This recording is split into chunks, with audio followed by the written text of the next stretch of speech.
이 철강의 창업자인 철강왕 앤드류 카네기의 이야기가 있습니다. 이 카네기가 공장에서 일하던 시절 같이 일하던 바비라는 사람이 있었습니다. 이 바비는 게으르고 불량기가 있는 동료였습니다. 바비는 이 카네기가 열심히 일하는 것을 보면 늘 못마땅히 여겼고 이 카네기에게 험한 말을 함부로 늘 퍼붓기도 했습니다. 하루는 바비가 카네기에게 아무 이유 없이 폭력을 휘둘렸습니다. 참다 못한 이 카네기도 그와 함께 이 싸움을 벌이게 됩니다. 그 일 때문에 얼마 후에 이 게으른 바비가 직장에서 쫓겨납니다. 회사에서 쫓겨난 바비는 이 돈이 떨어져서 이 카네기의 집을 찾아갑니다. 그리고 이 카네기 어머니를 속이고 돈을 훔쳐서 달아나는 이 사건이 벌어집니다. 그것을 안 이 카네기가 이 바비를 찾으러 바비 집으로 갑니다. 그런데 이 바비의 집에 가보니까 이 집이 너무너무 누추한 겁니다. 그리고 이 바비의 어머니는 이 앞을 볼 수 없는 눈먼 어머니만 계셨습니다. 이 어머니가 이 카네기에게 카네기 씨, 당신이 우리 바비와 회사 동료시라고요. 우리 바비는 너무너무 불쌍한 아이입니다. 우리 애 좀 잘 봐주시고 좀 잘 도와주십시오라고 간곡히 부탁을 합니다. 그 어머니의 말에 이 카네기가 바비를 돕기를 결심합니다. 이 카네기가 공장장을 찾아가서 다시 한번 정중하게 이 바비를 같이 일할 수 있도록 써주십시오라고 부탁을 합니다. 그런데 이 공장장이 고개를 가로저으면서 그런 사람은 도저히 일을 같이 할 수 없다라고 합니다. 결국 이 카네기가 이 친구 바비를 위해서 칭찬받고 인정받던 그 회사를 그만둡니다. 그리고 이 바비와 함께 일할 곳을 찾아다니기 시작합니다. 그 후 그들은 함께 취직하게 되었고 이 바비는 카네기 때문에 칭찬받는 직원이 되었다고 합니다. 어떻게 이런 동료에게 그렇게 할 수가 있었습니까? 이 동료에 대한 무엇이 있었기 때문에 이것이 가능했습니까? 사랑이 있었기 때문입니다. 오늘 말씀은 이와 같이 우리가 다른 사람을 사랑할 수 있는 사랑에 대해서 가르쳐주고 있습니다. 그러면 우리에게 있는 사랑은 무엇입니까? 첫째, 사랑은 흔적입니다. 우리 크리스천에게, 우리 성도에게 사랑은 무엇입니까? 흔적이라는 겁니다. 우리 둘째 딸 우리 하연이에게 아직까지 6살인데 등에 몽고 반점이 가득 차 있습니다. 피부과에 가보니까 이게 없어지지 않으면 그 피부로 제거를 해야 된다고 합니다. 이 아기들의 몽고 반점처럼 하나님의 사람이라면 반드시 나타나게 되어 있는 흔적, 그것이 사랑입니다. 우리 7절 말씀을 같이 한번 읽겠습니다. 7절 말씀 같이 읽습니다. 사랑하는 자들아, 우리가 서로 사랑하자. 사랑은 하나님께 속한 것이니 사랑하는 자마다 하나님으로부터 나서 하나님을 알고. 7절 말씀에 보면 사랑하는 자들아, 우리가 서로 사랑하자라고 말씀합니다. 왜 사랑해야 합니까? 사랑은 하나님께 속한 것이고 사랑하는 자마다 하나님으로부터 나서 하나님을 알 수 있기 때문에 사랑해야 한다고 성경은 말씀합니다. 사랑이 있어야 그 사람이 누굽니까? 하나님의 사람이라는 겁니다. 그런데 만일 사랑이 없다면 어떻게 된다라고 말씀합니까? 우리 8절 말씀도 같이 읽겠습니다. 같이 읽습니다. 사랑하지 아니하는 자는 하나님을 알지 못하나니 이는 하나님은 사랑이심이라. 이 말씀에 보면 사랑하지 아니하는 자는 하나님을 알지 못한다는 겁니다. 즉 사랑이 없으면 그 사람은 하나님을 알지도 못하는 사람이라는 겁니다. 하나님의 자녀는 고사하고 하나님과는 만난 적도 없는 사람이라고 성경은 말씀합니다. 그렇다면 사랑은 우리 안에 꼭 있어야 하는 겁니다. 우리 서로 사랑하시기를 바랍니다. 그런데 8절 말씀 마지막에 보면 참 이상한 표현이 한 가지가 나옵니다. 하나님은 무엇이다라고 사도 요한이 증거합니까? 하나님은 사랑이심이다라고 얘기합니다. 다짜고짜 이 사도 요한이 하나님은 사랑이시다라고 말합니다. 무슨 뜻입니까? 이 말씀의 초점이 하나님께 있지 않다는 겁니다. 오히려 하나님의 자녀들인 저와 여러분에 관한 이야기라는 겁니다. 그래서 하나님은 사랑이시다라고 이 사도 요한이 다짜고짜 이렇게 말하는 것을 볼 수가 있습니다. 하나님의 자녀는 어디서 나온 사람입니까? 당연히 하나님에게서 나온 사람입니다. 그런데 그 하나님이 사랑이십니다라고 말씀합니다. 하나님이 사랑이시니까 하나님의 자녀는 하나님의 사랑에서 나온 사람이라는 겁니다. 그 말씀이 바로 하나님은 사랑이시다라는 뜻입니다. 미역은 바닷물에서 나왔습니다. 도라지는 산 흙에서 나왔듯이 하나님의 사람은 어디서 나옵니까? 사랑에서 나온 사람들이라는 겁니다. 그런데 하나님의 자녀라고 하면서 그 몸에 사랑이 없습니다. 하나님의 자녀인데 그 몸에 사랑의 흔적이 없는 겁니다. 그러면 무엇입니까? 가짜라는 겁니다. 소금기 없는 미역, 흙이 묻어있지 않는 도라지는 가짜입니다. 바다에서 나왔는데 어찌 소금기가 없을 수가 있겠습니까? 도라지가 산에서 나왔는데 어찌 흙이 안 묻을 수가 있습니까? 가짜인 겁니다. 사랑하는 성도 여러분, 스스로를 한번 돌아보시기를 바랍니다. 나는 하나님의 사람이 맞는지, 구원받은 하나님의 백성이 맞는지, 하나님의 사랑이 있는 하나님의 사람이 맞는지 한번 돌아보시기를 바랍니다. 미다스의 손이 있습니다. 이 미다스의 손은 만지는 것마다 전부 금으로 변합니다. 미다스가 만지는 족족 금으로 변한다면 이 하나님의 손이 닿은 사람은 사랑의 사람으로 변하게 되어 있습니다. 왜 그렇습니까? 하나님은 사랑이시기 때문입니다. 한국 이 컴패션 대표인 이 서성인 목사님이 있습니다. 그분이 지은 책 고맙다라는 책이 있습니다. 이 책에 보면 이 감동적이고 희생적인 사랑에 대한 이야기 한 가지가 나옵니다. 서성인 목사님이 이 백혈병을 앓고 있는 한 여자아이를 위해 골수를 이식해 줍니다. 당시에 골수 이식을 해주려면 이 일주일 동안 입원을 해야 했습니다. 그뿐만 아니라 전신 마취를 하고 이 골반에 구멍을 내서 주사기로 골수를 채취해야 합니다. 그만 의료사고가 일어나 큰일 날 뻔한 일을, 이 죽음을 당할 뻔한 그 일을 겪었다고 합니다. 그러나 감사하게도 이 골수를 받은 여자아이가 건강을 회복합니다. 그런데 이 5개월쯤이 지나자 이 아이의 병이 재발했다고 다시 이 목사님에게 연락이 옵니다. 다시 한번 골수를 기증해달라는 요청이 온 겁니다. 문제는요, 이 여자아이가 다른 사람의 골수는 전혀 받을 수가 없다는 겁니다. 다시 이식을 해도 살아날 수 있는 가능성이 1%밖에 안 된다는 겁니다. 지난번에 사고도 있었기에 주변 사람들이 이 서승희 목사님을 다 말렸습니다. 그래서 목사님이 병원에 이번에는 못하겠다라고 통보를 합니다. 그러나 마음 한편에 이 부담감 때문에, 마음 한편에 그래도 도와줘야지라는 이 부담감 때문에 만나는 사람들마다 유도 질문을 해서 이번에는 하지 않아도 된다는 그 말을 확인을 얻으려고 하셨답니다. 그럼요, 어떻게 2번이나 하겠습니까? 목사님 참 잘하셨습니다. 몸도 약하시고 할 일도 많으신데 안 해주셔도 됩니다라는 말을 듣습니다. 그러던 중에 이 서정희 목사님이 에콰도르에 비전 트립을 가게 됩니다. 이 에콰도르에서 만난 장로님께 또 그간의 이야기를 다 들려줍니다. 하지 않아도 된다는 이 확인을 얻고 싶어서 말입니다. 그런데 의외로 그 장로님이 이렇게 말씀을 하셨답니다. 목사님, 하시지요. 제 큰아이가 백혈병으로 오래전에 세상을 떠났습니다. 그 아이의 부모 심정은 말할 수 없이 힘들 것입니다. 그 아이가 살고 죽고를 떠나 그 아이와 부모에게 하나님의 사랑을 전하는 기회가 되지 않겠습니까? 라고 말을 합니다.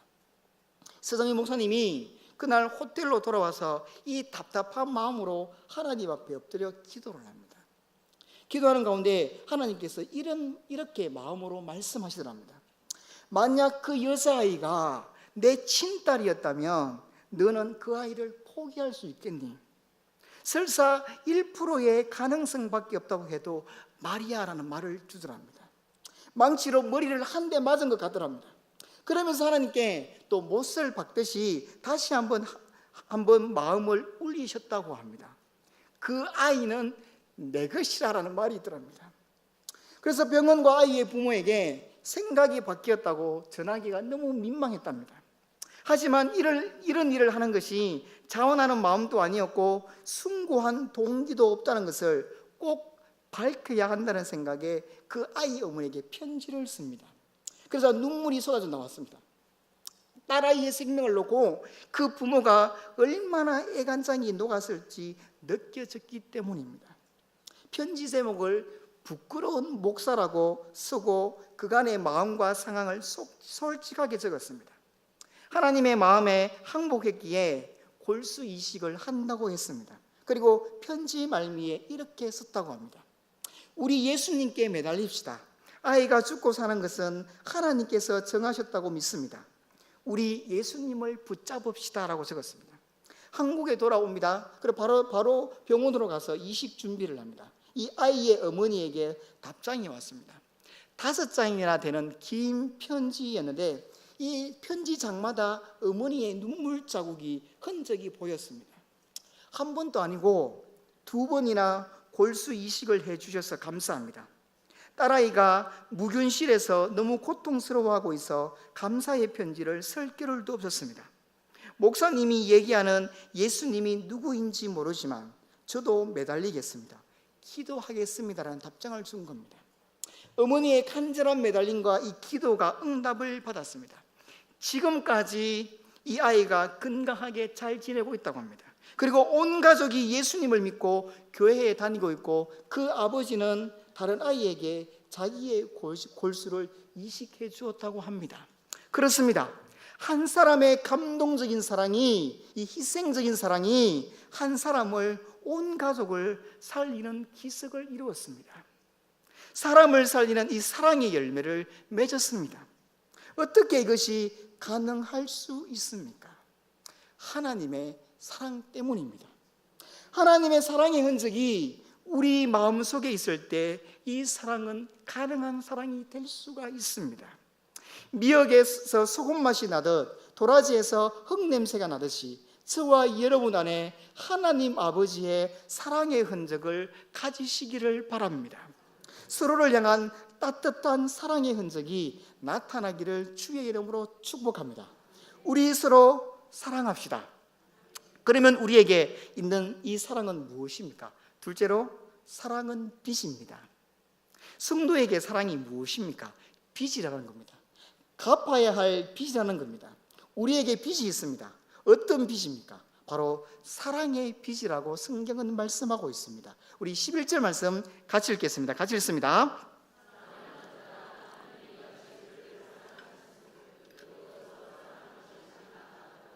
우리 11절 말씀에도 보면 맨 마지막 동사 마땅하도다라는 이 단어가 빚이라는 뜻이 들어 있습니다. 이 마땅하도라는 말을 문자 그대로 옮기면 빚을 지고 있다라는 그 말씀입니다. 우리 10절 말씀도 같이 읽겠습니다. 같이 읽습니다. 사랑은 여기 있으니 우리가 하나님을 사랑한 것이 아니요 하나님이 우리를 사랑하사 우리 세를 속하기 위하여 화목제물로 그 아들을 보내셨음이라. 10절 말씀을 보면 우리가 누구한테 무슨 빚을 진 겁니까? 누구한테 빚을 졌죠? 하나님입니다. 그리고 하나님께 무슨 빚을 진 겁니까? 사랑의 빚을 졌다는 겁니다. 그것도 너무 많아서 갚을 수 없을 수준의 큰 빚이라는 겁니다. 하나님께 갚을 수 없는 엄청난 빚이 무엇입니까? 하나님이 저와 여러분을 사랑하사 그 아들 예수님을 십자가의 화목제물로 내어주신 그 사랑의 빚이 우리에게 있다는 겁니다. 그래서 진정으로 예수님을 믿고 하나님을 닮은 사람의 특징이 무엇인지 아십니까? 다른 사람을, 남을 먼저 사랑하는 겁니다. 하나님을 닮은 사람들은 절대로 이 사랑의 주도권을 놓치지를 않습니다. 하나님은 사랑의 주도권을 저와 여러분에게 행사하셨습니다. 하나님은 우리가 사랑받을 만하기 때문에 사랑하는 것이 아닙니다. 우리가 전혀 사랑받을 자격이 없음에도 불구하고 하나님께서 저와 여러분을 사랑하셨습니다. 누군가 하나님께 왜 나 같은 사람을 사랑하셨습니까? 라고 물으면 하나님께서 이렇게 대답하실 겁니다. 그저 내가 사랑하고 싶었기 때문에 사랑한 거야 라고 말입니다. 하나님께서 사랑하고 싶기 때문에 사랑한 것뿐입니다. 이 큰 사랑이 우리에게 주어졌습니다. 이 큰 사랑의 빚을 우리가 하나님께 진 것입니다. 그런데 이 크고 엄청난 사랑을 주신 하나님께서 저와 여러분에게 한 가지 요구하는 것이 있습니다. 그것이 무엇인지 아십니까? 빚 갚으라는 겁니다. 빚을 갚으라고 말씀하고 계십니다. 그것이 11절 말씀입니다. 우리 11절 말씀 같이 읽습니다. 사랑하는 자들아, 하나님이 이같이 우리를 사랑하셨은즉 우리도 서로 사랑하는 것이 마땅하도다. 하나님께 빚을 갚는 것이 무엇입니까? 무엇을 할 때 우리가 하나님께 이 빚을 갚을 수가 있습니까? 사랑할 때입니다. 사랑하는 것이 빚을 갚는 겁니다. 누구를 사랑하는 것입니까? 오늘 말씀 11절에 보니까 누구를 사랑하는 것이 우리가 그 사람에게 이 빚을 갚고 있습니까? 우리입니다. 예수님을 믿는 저와 여러분입니다. 그리고 예수님을 알지 못하는 많은 사람들에게 우리를 사랑하는 것입니다. 우리 서로 사랑하시는 저와 여러분 되시기를 바랍니다. 그런데 누구한테 빚을 갚는 겁니까? 이 대목에서 이 사도 요한이 이 성경을 아주 희한하게 말하고 있는 것을 볼 수가 있습니다. 빚 갚을 상대를 이상하게 틀어버립니다. 저와 여러분이 누구를 사랑하는 것이 마땅하다라고 말씀합니까? 우리가 서로 사랑하는 것이 마땅하다는 겁니다. 옆에 있는 성도를 사랑하는 것이 마땅하다라고 성경은 증거합니다. 그렇다면 빚은 누구한테 우리가 졌습니까? 하나님께 졌습니다. 그런데 갚기는 누구에게 지금 하나님께서 갚으라고 말씀합니까? 우리라는 겁니다. 우리도 서로 사랑하는 것이 마땅하도다. 하나님께 진 빚을 서로에게 우리에게 갚으라고 하나님은 말씀하고 있습니다. 우리 서로의 사랑의 빚을 갚으며 사는 인생이 되시기를 바랍니다. 한국 기독교 초기였습니다. 1897년에 복음을 듣고 예수님을 영접했던 한 인물이 있습니다. 지금 우리 인천 옆에 있는 강화의 홍의교회에 종순일이라는 교인이 있었습니다. 이 사진밖에 구할 수밖에 없었습니다. 이 종순이라는 이 사람이 예수님을 믿기 전에 마을의 부자라는 소리를 들을 정도로 그 마을의 최고의 갑부였습니다. 그래서 그 마을 사람과 교인들 중에 이 사람의 돈을 빌렸다 쓰지 않은 사람들이 없었습니다. 그가 예수님을 구주로 영접하고 난 후에 하나님을 사랑하는 것이 도대체 무엇을 의미하는지 알았던 사람입니다. 세례를 받은 날에 이 사람의 성씨가 채씨인 걸로 알고 있습니다. 채씨 이 성씨를 종씨로 계명을 합니다. 주님의 종이라는 뜻으로, 주의 종이라는 뜻으로 성씨를 종씨로 바꿨습니다. 그래서 이 이름이 최순일이 아니고 종순일로 바뀌어진 겁니다. 그는 마태복음 18장에 나오는 이 1만 달란트 빚을 탕감받은 그 사람에 관한 비유를 읽다가 마음에 큰 감동을 깨닫게 됩니다. 하나님께로부터 정말 제사함을 받고 영생을 얻은 엄청난 선물을 받은 이 하나님의 사람을 이 종순일 이 사람이 체험하게 됩니다. 종순일 본인이 하나님 앞에 1만 달란트 빚진 자임을 깨닫게 된 겁니다. 그래서 이 종순일 이 사람이 그 비유를 읽고 난 후에 자기의 빚졌던 모든 사람들을 자기 집에 다 불러 모읍니다. 모두 모인 자리에서 자기가 받은 이 은혜와 경험한 하나님의 사랑을 그들에게 증거를 합니다. 오늘 내가 예수님 믿고 제사함 받은 하나님의 사랑이 1000만 양 빚 탕감 받은 것보다 크거늘 여러분에게 100냥 1000냥 돈 빌려주고 그걸 받으려 한다면 이는 성경 말씀에 나오는 악한 종이라 할 것이요 이 시간 후로 여러분이 갚을 빚은 없소라고 말을 합니다. 이 말을 하고 난 후에 이 종순일 이 사람이 자기 문갑에서 빚 문서를 다 끄집어냅니다. 그리고 그들이 보는 앞에서 불을 질러서 다 태워버립니다. 모든 사람들의 빚을 탕감해 준 겁니다. 행여나 빚독촉을 받는 것 아닌가 이 두려운 마음으로 왔던 이 마을 사람들은 놀란 눈으로 그를 바라보았습니다. 그리고 감격하며 눈물을 흘리며 이렇게 간증을 합니다. 요즘 없는 빚도 있다고 우겨서 남의 돈을 빼앗는 세상인데 어찌하여 예수교 하는 사람은, 예수교 믿는 사람은 자기 돈까지 버려 남을 도우니 참 가력한 일이다라고 고백을 합니다. 이 사건을 계기로 이 홍이 마을의 4분의 3이 예수님을 믿는 역사가 일어납니다. 1900년 4월에 일어난 일이었습니다. 이것이 신문에 나와 있습니다. 그 신문은 8월 20날 2부 3부 때 보여드리겠습니다.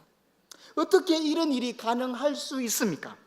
하나님의 사랑을 경험했기 때문입니다. 하나님이 우리에게 베푼 사랑은 그 자리에 머물러 있을 수가 없습니다. 그래서 누구에게 그 하나님의 사랑을 갚아야 합니까? 우리입니다. 서로에게 그 사랑을 갚는 겁니다. 우리 로마서 13장 8절 말씀을 같이 읽겠습니다. 같이 읽습니다. 피차 사랑의 빚 외에는 아무에게든지 아무 빚도 지지 말라. 남을 사랑하는 자는 율법을 다 이루었느니라. 그렇습니다. 저는 여러분은 하나님의 사랑을 빚졌습니다. 우리도 옆에 있는 성도들에게 빚을 졌습니다. 어떤 빚을 졌습니까? 그 사람이 나를 사랑하는 이 빚을 진 겁니다. 내가 그 사람을 사랑하는 그 빚을 진 겁니다. 돈을 빚지지 마시기를 바랍니다.